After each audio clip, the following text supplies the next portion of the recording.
Good morning, hope you're doing really well. Today I've not actually trekked that far away from where I live today. We're in Gatwick. Yeah, now if you know Gatwick, it's very busy.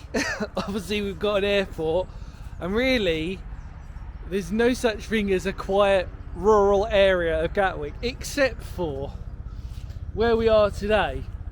So today, helicopter going over, we're at Riverside Garden Park, which is actually a sort of hidden secret little park that you can come down to, park up at, and just go for a wander. And it's beautiful. I mean, we're in the height of winter today, so it's obviously got that sort of, like, the leaves have fallen. It's very muddy underfoot. In fact, the car park was very, very muddy, completely turfed up. The car park's quite small, but yeah, it's beautiful. But today, I've come to take you to a little hidden secret in Gatwick, and it's, yeah, I won't say too much more. You probably guessed it in the clip art, but let's explore it. Come on.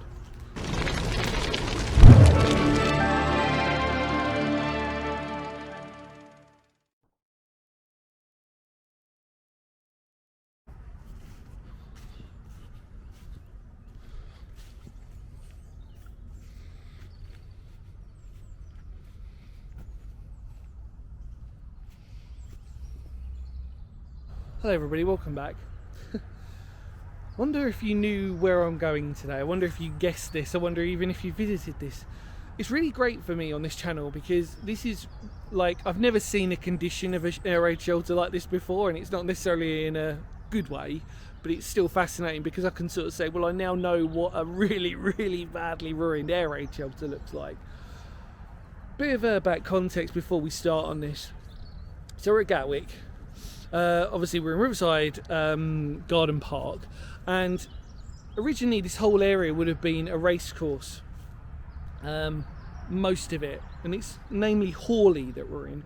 And then what happened was, during World War II, the RAF requisitioned the whole area and turned it into number 11 fighter squadron. And so this whole area would have been extremely active during World War II, because actually we're not too far away from London, and it would have been part of the Kenley Command Group, which would have encompassed most of the sort of like southern area, close to the southern area of London, really, if we're just trying to put a brief synopsis on this. And it's fascinating, really. So what we're looking at today is, let me show you, we're looking at a Stanton shelter, which would have been used for potentially the crew and staff from around this area. We're a little bit of a distance away from the what would have been RAF Gatwick at the time, but as we know, these Stanton shelters, most of these air raid shelters, for example, weren't necessarily positioned next to the airfield for obvious reasons. They needed to be positioned a little bit further out. And what I find amazing about this one is just the condition of it. Now, this is the only one that I'm aware of in this park itself. There are a couple of other air raid shelters. Notably, I wanted to make a note of this because I've actually met the people involved in this. There's a private house, and that was a civil, I think we assumed that was a civil one, and that had been then taken over and converted into a fish pond. So they completely gutted it, and now that's a fish pond. And there's another one in the area which, yeah, depending on this channel, we might explore at some point, but I won't say too much on that until we actually explore it. But here we are on this one. Now, if you're aware of Stanton shelters, they were part of Stanton Ironworks, and I've explored Stanton Ironworks, and I've explored the Stanton shelters of Stanton Ironworks, the unique ones. If you haven't seen that, just type in Stanton Ironworks shelters on my channel and you'll find it. Really unique, really privileged to have documented those. But as you can see here, precast concrete in strips. In fact, actually, this gives you a really brilliant sort of like diagram of how these were constructed. Now what you're probably looking at is about, I'm trying to work this out dimension wise, probably about a third of the length, I'd say, of this shelter. And then what you would have had, now I'm just looking at this trying to figure it out. One side, I'm not going to say it's this side specifically, there would have been an escape hatch heading out, so a square escape hatch with a ladder, and then at the other side, just assuming that it might have been on the other side, there would have been either some steps or a straightforward entrance going into this shelter, and it would have literally looked like that, just continuous. But it's about a third of the size, I'd say. I mean, it could have been smaller. I mean, that ditch there looks quite deceptive as to where that actually completely cuts off, but never say never on that. Also, what you'll notice, we'll walk around because actually it's probably a better diagram of this really. It's about 3 feet roughly of mud and silt that's sort of built up in that, so it would have been a lot, the floor level would have been a lot more lower. Let's walk around though. So actually it's on the other side that we get to sort of get a better perspective of this. But sadly, however, there is loads and loads of rubbish. A lot of people who fish around this area as well, and you can probably see they've been using it as their own personal little shelter, and sadly, I'm not going to show you, but there's been a lot of drug use here as well. But here we are. Obviously they've been sitting in there to protect themselves from the rain, although I'm not really sure, there's a few holes in that as well. But it gives you a good little layout of a Stanton shelter in probably not the best condition. You can see where it's collapsed on the opposite side, which was where we were. And obviously the layout of this is hard to tell whether that would have been the entrance or the escape hatch or vice versa. But wow, the amount of the ground level that's disappeared over time. I wonder how, I'm fascinated as to how this ever got to this condition in the first place. But it's just the beautiful nature of how it's now being used for people to obviously drink alcohol, have a party and then go for a fish.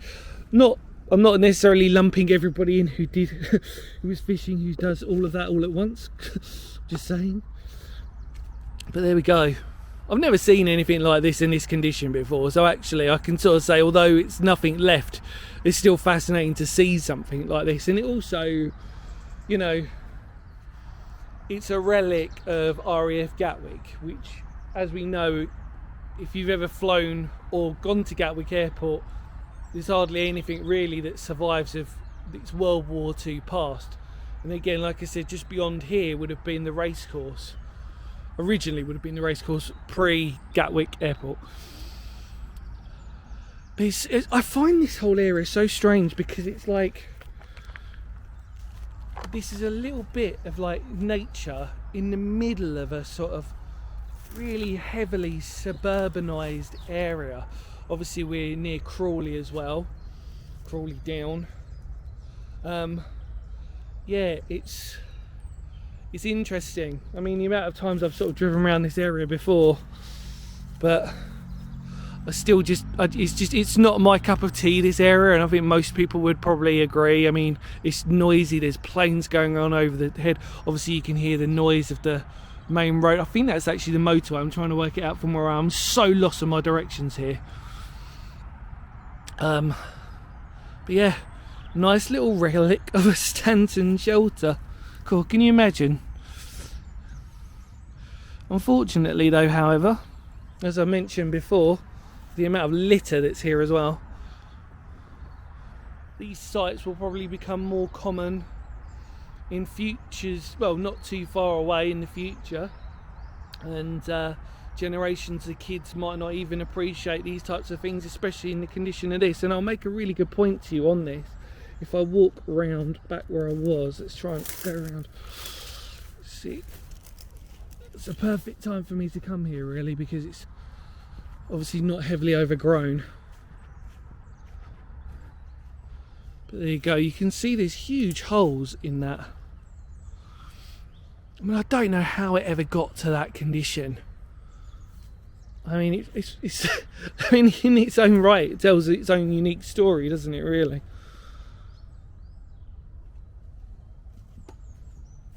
They've taken one of the slats there and they've used it, obviously put a log there so they can sit in there.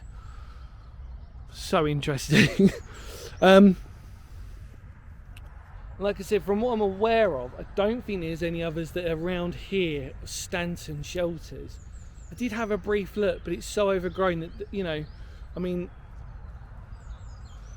I kind of wouldn't be surprised if there was, but I kind of would be the opposite as well, in terms of, you know, if people told me, well, I don't think there's any more around here, that's fine, I'll take it.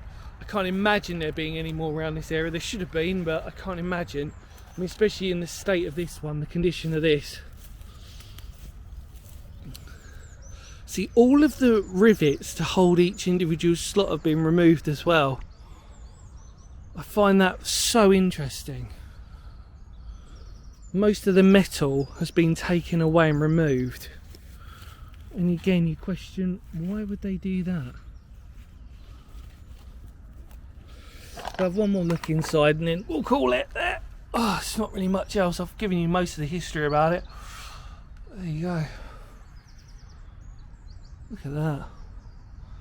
Black paint, interestingly enough. And then little graffiti spots. So I can't imagine that any of that was, you know, well, purposely done, should we just sort of say. But yeah, I suppose it's quite nice in a strange way. I suppose, like, if you ever do come to this area of Crawley or Gatwick, you can explore this relic of a, you know, air raid shelter. I would advise, just realised I'm treading on more bits of concrete here. It's all buried underneath our feet here. But I'm not sure I could ever give you a great layout as to whether that was the entrance or that was the entrance. But you know, it survives just about, poor thing. Anyway, I hope you really enjoyed that for what it was.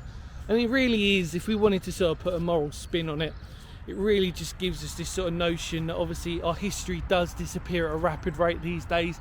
The conditions of these types of sites are deteriorating year on year, actually. I mean, I'm sure some of you out there who explore as well would feel the same, whether it's been graffitied, completely demolished, taken away. So it's kind of important that we do document these sites, no matter what condition they're in, because it just does provide us a brief snapshot of what was and what is still there. Anyway, love to all of you out there. If you do come down here, may I advise that you wear wellies if it is any form of muddiness. I'm sure in the summertime you're going to be totally fine, but we're sort of tail ending winter time now, and it is severely muddy in the car park.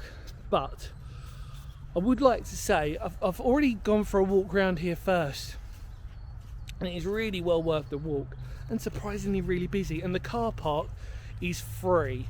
Smallish car park, but it's free. So if you can get a slot, come down here, go. The only distraction is obviously the noise of the planes and noise of the car, but I'm sure if you're going out with your loved one or your family or whoever you go with, that noise will sink into the background. Anyway, everybody, thank you so much for your kindness, your love and your support. Really hope you enjoyed this video. Stay safe no matter what you're doing. Feel free to spread the word. The channel always goes a long way for me, and it really means a lot. And I'll love you very soon. See you all because history matters, and I'll see you all very soon. Ready? Take care, everybody. Kapow.